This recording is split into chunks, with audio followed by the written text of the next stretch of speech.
अहंकार व्यक्ति के सब चीज का हरण कर लेता है, समय का हरण करता है, धन का हरण करता है, सम्मान का हरण करता है, और सबसे बड़ी चीज जीवन की शांति का हरण करता है। जो आपके शांति का हरण कर ले वही नरक है, जो आपके जीवन के उमंग का हरण कर ले वही नरक है, जो आपके जीवन की प्रसन्नता का हरण कर ले उसी अवस्था का, उसी चीज का नाम नरक है। अहंकार आपके जीवन में जब भी आता है आपकी शांति छिन्न हो जाती है। अहंकार आपके जीवन में आया, समझिए कि आपका जीवन नरकीय हो गया। आपके जीवन में विकार आया, आपका जीवन नारकीय हो गया। साधु की संगति आई, समझ लीजिए कि आज से आपके जीवन में स्वर्ग की शुरुआत हो गई। इसको एक घटना से मैं बराबर आप लोगों को कहा करता हूं कि स्वामी विवेकानंद के पास एक बार एक दार्शनिक पहुंचा और स्वामी विवेकानंद से पूछा कि भारत के जितने सारे सन्यासी हैं वो सन्यास वेश क्यों धारण करते हैं, चाहे उजला वाले हो कि लाल वाले हो कि कोई वाले हो, सन्यासी क्यों बनते हैं? तो स्वामी विवेकानंद मुक्ति मोक्ष की बात सुने कि बताएंगे तो पता नहीं इसकी समझ में आएगा कि नहीं, तो साधारण भाषा में कहा कि सब स्वर्ग चाहते हैं, स्वर्गमय जीवन चाहते हैं, इसीलिए साधु सन्यासी बनते हैं, ध्यान करते हैं, साधना करते हैं। उस दार्शनिक ने कहा कि साहब आपके सामने एक प्रश्न मैं रखता हूं। कहा रखिए। कहा कि आपको स्वर्ग चाहिए कि नरक चाहिए? स्वामी विवेकानंद ने कहा बेतुका सवाल क्या करते हो, जब मैं कह रहा हूं कि सब कोई धर्म के मार्ग में आता ही है स्वर्ग पाने के लिए, तो हम यदि धर्म के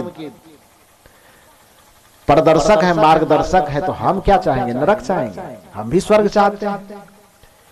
वो दार्शनिक ने कहा कि मेरा एक सवाल है, वो सवाल यह है कि आपको मैं स्वर्ग बड़ी आसानी से दे सकता हूं, लेकिन शर्त यह है कि जब स्वर्ग आप जाएंगे तो आपको स्वर्ग में 5 ठो दारूबाज, जुआरी, व्यभिचारी, कदाचारी, ऐसे 10 ठो गंदे गंदे विचार वाले लोगों को अपने साथ ले जाना होगा। यदि आपको स्वर्ग जाना है, कोई परिश्रम मत कीजिए, कोई तीर्थ व्रत इत्यादि कुछ मत कीजिए। आप स्वर्ग जाएंगे तो मैं गारंटी लेता हूं कि आपको मैं स्वर्ग भेजूंगा, लेकिन स्वर्ग जाने में आपको एक काम करना होगा। वो काम है कि अपने साथ में 10 ठो दुराचारी व्यक्ति को अपने साथ ले जाना होगा, बिकारी व्यक्ति को अपने साथ ले जाना होगा, जुआरी व्यभिचारी को अपने साथ ले जाना होगा। यदि आप तैयार हैं कि 10 ठो को ले जाना है ऐसे दुराचारी कदाचारी को, तो आप बोलिए, अभी मैं आपको स्वर्ग भेज देता हूं, लेकिन ऐसे 10 आदमी को साथ ले जाइए। और दूसरी शर्त, यदि आप नरक जाना चाहे तो बोलिए, नरक भेजेंगे, लेकिन उसमें शर्त यह है कि उसमें आपको 10 ठो सत्संगी दे देंगे, 10 ठो ध्यान करने वाले दे देंगे, 10 ठो प्रेम करने वाले दे देंगे, सदाचार में जीवन जीने वाले। 10 पुण्यात्मा को साथ यदि ले जाना चाहते हैं तो साथ ले जाइए, नरक भेजेंगे। और 10 पापात्मा को, 10 दुरात्मा को साथ ले जाना चाहते हैं तो ले जाइए, आपको स्वर्ग भेजेंगे। बात समझ में आई ना कि 10 बुरे आदमी को यदि ले जाना है तो ले जाइए, तब आपको स्वर्ग भेजेंगे। और 10 अच्छे आदमी को यदि ले जाइएगा साथ में तो आपको नरक भेजेंगे।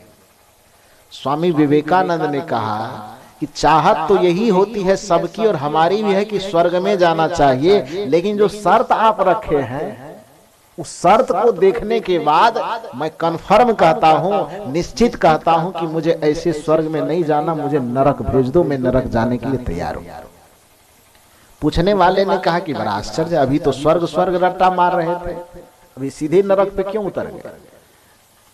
स्वामी विवेकानंद ने कहा कि भारत में जीने वाले तमाम लोगों की चाहत यह होती है, जीते जी न सही मर करके भी स्वर्ग जाऊं, तो मेरी भी है, मैं जाना चाहता हूं, लेकिन तुमने जो शर्त रखी उस शर्त को सुन करके मुझे अपने विचार पर विचार करना पड़ा और मुझे लगता है कि मुझे नरक ही जाना चाहिए। पूछने वाले ने कहा क्यों? कहा इसलिए कि स्वर्ग यदि जाएंगे और शर्त के अनुसार 10 पापी को, 10 व्यभिचारी, दुराचारी, व्यभिचारी, कदाचारी को यदि साथ में ले जाना होगा, तो स्वर्ग में जाने के बावजूद भी मेरे साथ में जो ये 10 पापी गए हैं, पाप का ऐसा वातावरण तैयार करेगा कि वह स्वर्ग को भी नरक जैसा ही बना देगा। लेकिन यदि मैं 10 सत्संगी, ध्यानी, विचारवान सत्संगी को, साधक को ले गया, तो नरक में भी वह ऐसा माहौल पैदा करेगा कि वह नरक को भी स्वर्ग के जैसा बना देगा। इसलिए मुझे नरक ही जाना है, लेकिन 10 ठो सत्संगी को मुझे साथ में लगाना। तो जहां सत्संग है वहां स्वर्ग है, जहां कुसंग है वहां नरक है, जहां सदाचार है वहां स्वर्ग है, और जहां दुराचार है वहां नरक है, जहां पुण्य है वहां स्वर्ग है, जहां पाप है वहां नरक है। ये मन की अवस्था का नाम है। यदि हमारे मन में पाप भरे हुए हैं तो बाहर से कोई भी काम कर ले, कोई कर्म कांड कर ले, हमें स्वर्ग नहीं हो सकता। और यदि हमारा मन पवित्र है तो बाहर हम कुछ करते हैं कि नहीं करते हैं इससे कोई फर्क नहीं पड़ता, हम सदैव स्वर्ग में, जीते जी स्वर्ग में है। तो मरना तो जीवन का फल है। जैसे बीज है, बीज के अनुसार ही पौधा और उसमें फल फूल लगते हैं, उसी तरह से जीवन हम जैसा जी रहे हैं मरण भी हमारा वैसा ही होगा। बीज यदि हम आम का लगाए हैं उसमें फल कभी नीम का होगा क्या? यदि बीज हमने नीम का लगाया है तो उसमें कभी आम का फल होगा? कभी हो सकता है? जिस तरह से बीज से फल का एक दूसरे से बंधा हुआ है, पूरक है एक दूसरे का बीज और फल। बीज हमने जमीन में जो लगाया वही फल हमको मिलेगा। आम का बीज लगाए तो नीम का नहीं मिल सकता, और नीम का बीज लगाया तो हमें आम का नहीं मिल सकता। वैसे यदि जीवन को हम स्वर्गमय बना करके जिए हैं तो हमें उसके फल में कभी नरक नहीं मिल सकता। और यदि जीवन को हमने पूरे जीवन को नरक बना करके जिया है तो दुनिया के कोई भी कर्मकांड, दुनिया का कोई भी मंत्र हमको स्वर्ग नहीं दे सकता। क्योंकि जन्म यदि बीज है तो मरण उसका फल है। जन्म यदि आम जैसा होगा तो उसका मरण इमली के जैसा कैसे हो सकता है? और जन्म यदि जीवन यदि इमली के जैसा बीता तो उसका मरण आम की तरह कैसे होगा? मरण तो पूरे जीवन का परिणाम है। जीवन आपने कैसा, यदि लड़ झगड़ करके आपने जीवन जिया है तो दुनिया की कोई ताकत आपको स्वर्ग नहीं दे सकता, कोई मंत्र स्वर्ग आपको नहीं दे सकता, कोई कर्मकांड आपको स्वर्ग नहीं दे सकता। तो इस वजह से मैंने कहा कि व्यवहारिक स्तर को यदि स्वर्गमय बना करके जीना है तो जैसे इसी जगह, मैंने उदाहरण देखो कितना सटीक गुरुदेव की दया से आई। मैं आपको यही कह रहा हूं कि इसी जगह पर आप बैठे हुए, कोई जगह मत चेंज कीजिए। जिस जगह आप बैठे हैं आपके चारों तरफ यदि गंदगी का ढेर लगा दिया जाए तो वैसे जगह को आप क्या कहेंगे? सीधी बात है, कहेंगे ये नरक है। और जिस जगह नहीं बदला, जगह यही है, आदमी वही है, केवल गंदगी को हटा दिया जाए और आपके चारों तरफ गुलाब के फूलों की ढेर लगा दी जाए, रजनीगंधा का ढेर लगा दिया जाए, रात रानी के फूलों का ढेर लगा दिया जाए, तो ऐसे जगह को आप स्वर्ग कहेंगे कि नरक कहेंगे?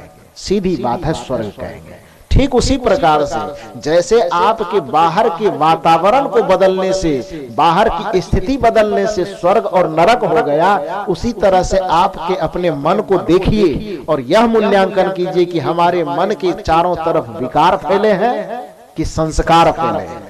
यदि आपके मन के चारों तरफ विकार के ढेर लगे हुए हैं तो समझ जाइए कि हम नरक में जी रहे हैं।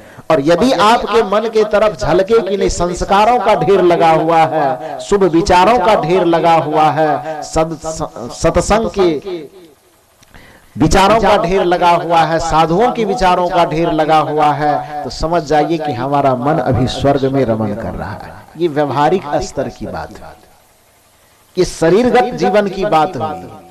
अब परमार्थिक दृष्टिकोण से स्वर्ग किसे कहेंगे? आत्मा के दृष्टिकोण से स्वर्ग किसे कहेंगे?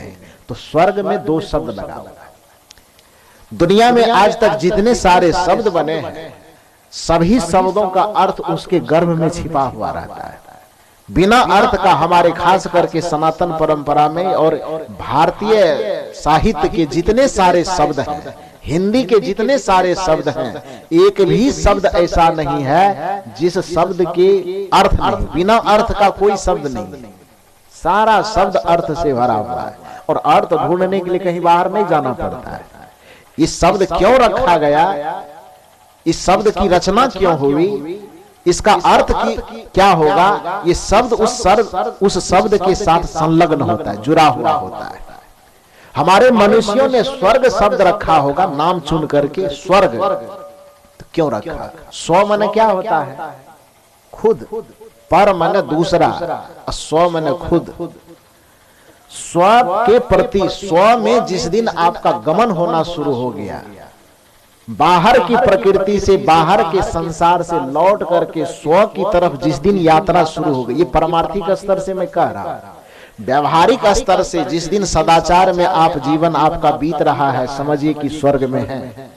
व्यवहारिक स्तर से जिस दिन आपके मन के चारों तरफ सद्विचारों का ढेर लग गया, दया, क्षमा, प्रेम, सत्य, अहिंसा, करुणा, ये सब सद्गुणों का फूल है, और ये सद्गुणों का फूल आपके मन के चारों तरफ खिलने लगे, तो यह आप मान लीजिए यही थर्मामीटर है कि आज हम स्वर्ग में जीवन जी रहे हैं। और जिस दिन आपके मन के चारों तरफ नफरत, द्वेष, घृणा, निंदा, चुगली, शिकायत, एक दूसरे से जलन, ईर्ष्या, कलह, कल्पना, बेईमानी, शैतानी, विकारग्रस्त विचार आपके मन के चारों तरफ ढेर लगा दे, तो आप किसी से पूछने मत जाइए, अपने आप समझ जाइए कि हमारा जीवन नरक में बीत रहा है। ये अपने आप समझिए, ये व्यवहारिक थर्मामीटर। और पारमार्थिक दृष्टिकोण से, आत्मा के दृष्टिकोण से स्वर्ग क्या है? स्वर्ग है स्व में गमन करने की प्रक्रिया का नाम स्वर्ग है। स्व मतलब क्या? आत्मा। अब पर मतलब क्या? ये संसार।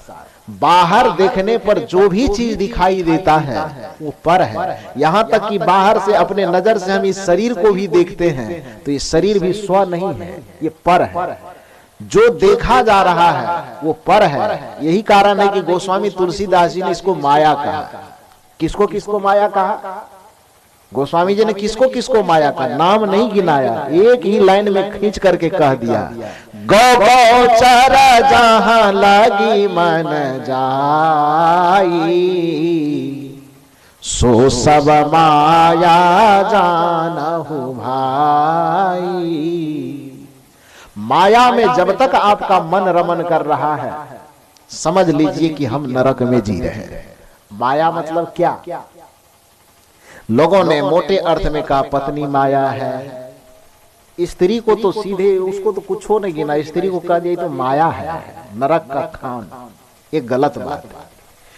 यदि पुरुष के लिए स्त्री माया है तो स्त्री के लिए पुरुष भी माया है। इस तरह से माया का मूल्यांकन नहीं कीजिए।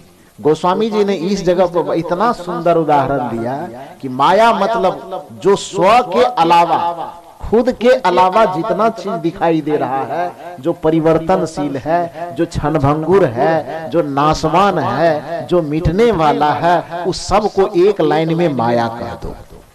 कोई स्त्री माया नहीं है, कोई पुरुष माया नहीं है। मन का विकार जहां है वह सब माया है। और समवेत अर्थ में कहें तो बदलने वाला जो भी चीज है, छूटने वाला जो भी चीज है, वो सब माया है। तो एक ही लाइन में खींचा गोस्वामी जी ने कि माया किसे कहें? गौ गौचर जहां लगी मन जाई। गौ मतलब इंद्रियां, अगोचर मतलब इंद्रियों का विषय। इंद्रियां क्या है? आंख। आंख का विषय क्या है? दृश्य, रूप। इंद्रियां क्या है? कान। और कान का विषय क्या है? शब्द। इंद्रियां क्या है? जीभ। जीभ का विषय क्या है? रस। इंद्रियां क्या है? त्वचा। इसका विषय क्या है? स्पर्श। गोस्वामी जी कहते हैं गौ और गौचर जहां लगी मन जाई, कि इंद्रियां और इंद्रियों का विषय और उसके साथ साथ मन, बुद्धि, विचार, ये जहां तक ये पहुंचता है सो सब माया जानहु भाई। आंख से जो दिखाई देता है वो माया है, कान से जो सुनाई देता है वह माया है, त्वचा से जो स्पर्श हो सकता है वह माया है। तो आंख से हमें संसार तो दिखा, आप दिखाई दे रहे हैं, तो आपके साथ साथ आंख से हमको ये हमारा हाथ भी दिखाई दे रहा है। दिखाई दे रहा है कि नहीं? घर दिखाई दे रहा, मकान दिखाई दे रहा, हमारा खुद का हाथ, मेरा खुद का कपड़ा दिखाई दे रहा है। तो इसका ये अर्थ नहीं कि आप मेरे लिए माया है, मैं खुद अपने लिए भी माया हूं। मेरा शरीर मेरे लिए माया है, मेरे शरीर पर पहने हुए वस्त्र अपने लिए माया है। लेकिन इस माया के साथ जो हमें बर्ताव करना है, इस माया के साथ में अनासक्ति पूर्वक, निरहंकारता पूर्वक और इस मायावी समाज के साथ जो हमें बर्ताव करना है, सहनशीलता पूर्वक, प्रेम पूर्वक जब तक जी रहे हैं जीना चाहिए। ये स्वर्ग का रास्ता है और अंतिम स्वर्ग का रास्ता है इन माया से छूटकर, संसार से छूट करके स्व के तरफ गमन करना। क्योंकि स्वर्ग का अर्थ ही तो, स्व में दो अर्थ शब्द लगा हुआ है, स्व, स्व और जोर ग। स्व माने खुद, ग से गमन, स्व के तरफ गमन करना। गमन का अर्थ होता है यात्रा करना, गमन का अर्थ होता है जाना। जो व्यक्ति माया से छूट करके स्व के तरफ यात्रा शुरू कर दिया, जो व्यक्ति माया से छूट करके अपने आत्मा की तरफ लौटना शुरू कर दिया, जो व्यक्ति मायावी प्रपंचों से बच करके अपने आत्मा में उतरना शुरू कर दिया, समझिए कि उसकी यात्रा स्वर्ग की शुरू हो गई।